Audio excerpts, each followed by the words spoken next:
and welcome to TransurfingTV.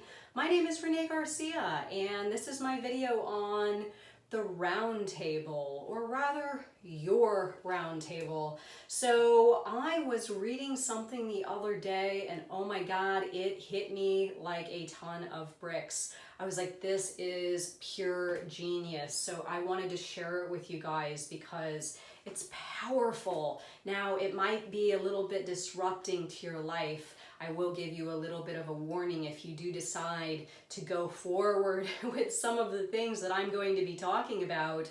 You are going to see some massive change in your reality, and it may just upset a number of people. So with that, before I start, remember to like this video and comment below. My world is taking care of me to enter my daily giveaway for some of these awesome reprogramming stickers. So yes, I have stated a lot, and I believe Vadim Zeland states it as well, that we are the kings and queens of our reality, right? I'm the queen of my reality. You are the king of your reality. You are the queen of your reality. And you have to rule your reality like you are ruling a kingdom, right? You have to govern it. You have to really look at all the different parts and pieces that are in your life, and you need to manage them. It is your little kingdom. And when you're not managing the situation well, there's chaos in your kingdom, right? And maybe this puts you into an induced transition, depression.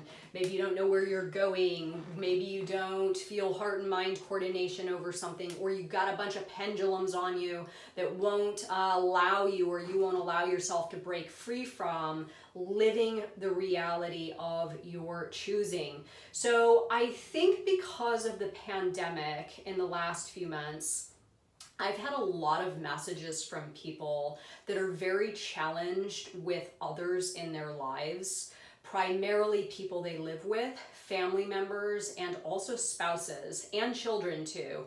Now I know you can't really apply this to children, but pretty much everyone else you can. So we have been indoors, we've been quarantined, we've been, stay-home orders and all this stuff, and we've really been interacting with the people in our lives more so than we have in days prior, right? And this has caused a lot of friction for some people in their lives with the quality of engagement, the quality of interaction, the quality of mutual energy back and forth. And I think a lot of people are finding themselves in some pretty unhappy situations in regards to other people. Again, family members and love interests primarily. So what I am suggesting here and what I read is that you sit down and start to assess who is in your life, like you are a king or queen in your reality, and the different people in your life are your knights, right? They're your knights, and they're sitting at a round table, and you are going to really assess and get into what role these people serve for you, and are they helping you or hurting you in your life? Primarily, are they helping you to connect to your higher self? Are they helping you to connect to your higher good? Do they believe in your higher self? Do they believe in your higher good? Or do they believe in you, of the version of you in a lower nature, right? Or do they maybe tell you that you're not capable, or that will never happen for you, or you can't do that, or that's not meant for you, or some other sort of weighty statement or idea about you that is holding you back from ascending to those higher lifelines? So who specifically is at your table is the first step, okay? So asking yourself, who is at my table? And this could be, now obviously kids are kind of left out because you can't really, you can't really just get rid of kids.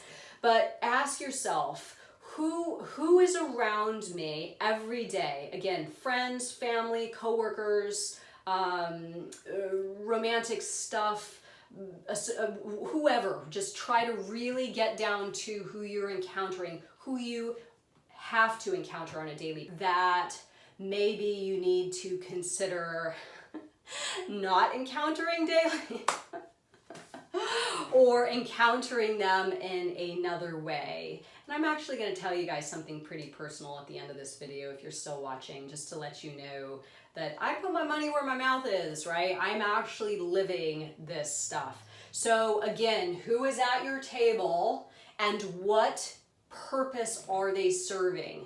Are you feeling good at them, about them being at your table? Are they feeling good about being at your table? Are you feeling good about being at their table? And are they feeling good about you being at their table? So obviously we want to focus on our table for now, but if you are in a toxic relationship with someone where both people are not benefiting from the presence of each other, then it's definitely time to consider some other options, right? So why is really the big one here. Why are these people at your table? So let's say you've done your little assessment, right? And you say, okay, I've got 12 people in my regular life. I've got family, I've got my romantic partner, I've got my kids, I've got this, I've got that. 12 kind of like mainstay people. Why are they in my life? Okay, obviously your kids are in your life because you birthed them, they're yours. Your spouse, why is he in your life? Okay, is he in your life to be a partner to your kid, to you, be a father to your kids, all that stuff? Is he doing that? Is it serving everyone the way that it should be? With your family, with your immediate family, more like your parents or your siblings, do you feel good about them being in your life? Are they helping you again connect to that higher version of yourself or your higher good? Do they see the higher good or the higher version of yourself? Do they want to help you by putting you up and helping you feel good and giving you encouragement and all that? Or are they putting you down constantly and, you know, putting something in your direction that is definitely not going to help you excel or climb to those higher tracks? So again, why are the people sitting at your round table? This gets into the challenging part. So if you ask yourself why, okay, why are they at the table? And you say something like, well, it's my mom, right? And she's always been there. Okay, so this is where it gets pretty tricky. And this is where, you know, you really gotta man up. I'm gonna try to clean up my language here and not get too, you gotta man up and you have to ask yourself, are you just holding on to the relationship because it's always been there, or because society says that it should always stay there, or it's a conventional way to do the thing, right?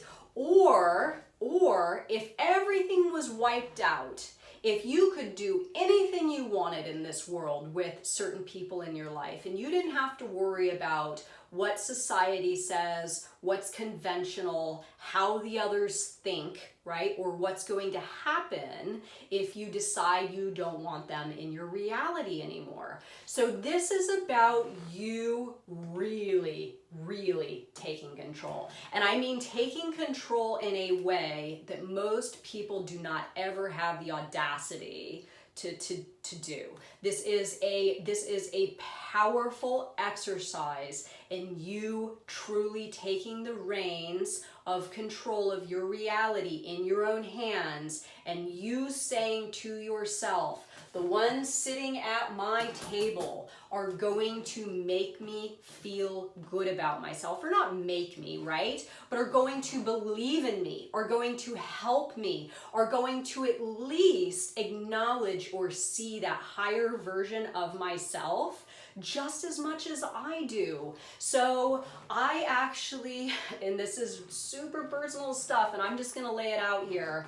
For years, I have really attempted to be the best daughter I can be. I've been an overgiver. I've been concerned with others in my family my whole life, especially from when I was a kid. And it actually quite traumatized me. I didn't have a childhood, and I was a caregiver from a very, very young age.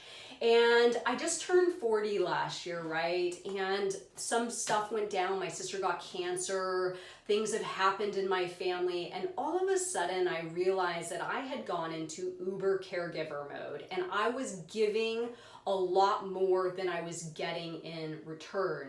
So I was giving, yet my parents, who have never really acknowledged their ways, were continuing to do some pretty shitty stuff, like verbally abuse me, my mom really criticizing me, being weird with me about all sorts of things. And I'm already challenged to do everything that I'm doing in my life, let's say Reality Transurfing, my other businesses, care for my sister who's got cancer, support a boyfriend who's just started his own business. I've got lots and lots and lots and lots going on in my life. Then I have my parents who are, not doing well. My father's a full-blown alcoholic. My mom has been in denial her entire life. She really struggles with herself emotionally, and it really goes on me. And finally, I realized, oh my God, they don't see the higher me. They're not interested in the higher Renee. They're not interested in helping me feel good about myself. They want to keep me down at their level because they are just so, they're not going to climb up out of it, right? So they don't want to see me do something big or great or be happy or any of that stuff. They want to keep me right there with them, as they do with most of the family members. So this was my very honest moment of who's at my round table. And are they helping me? Do they see the higher version of Renee? Do they want Renee to succeed and be healthy and happy? And there were 4 names that I just didn't see it. And I was like, that's it. I know this is kind of extreme, and I know that it's a little controversial, but if I truly am going to be the creator of my reality, that means I get to choose, and I'm not going to let someone else choose or a script choose who is going to be in my life, especially if it does not serve my higher intentions, my higher good, my higher self, all of that stuff.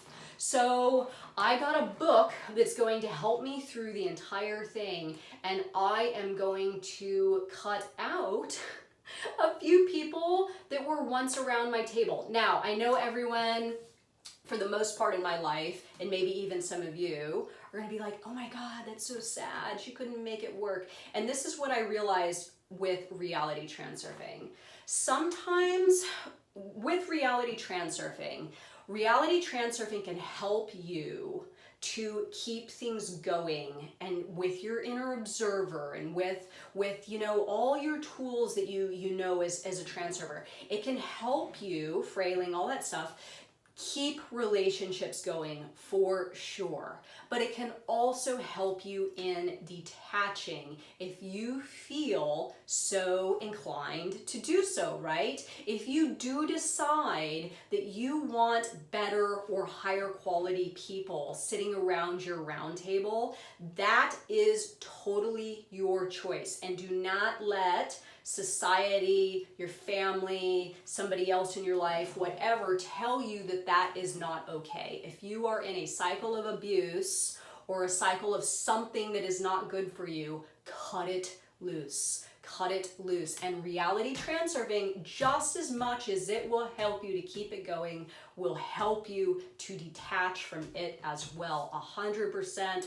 Hallelujah, So the bottom line is, I'll leave you with this. Are the people in your life helping you to connect with your higher self? Do they see your higher self and do what they can to help you to connect? This can be giving you encouraging words. You have an idea, oh yeah, you can do that. That's for you. What could I do to help? Are people wanting to see you rise up, or are people trying to keep you down? Are they helping you, or are they hurting you? And if they are hurting you, there is absolutely nothing stopping you from cutting that off and going your own path. So I know this is a crazy one, you guys. I'm so curious to hear your thoughts, and please like this video and comment below.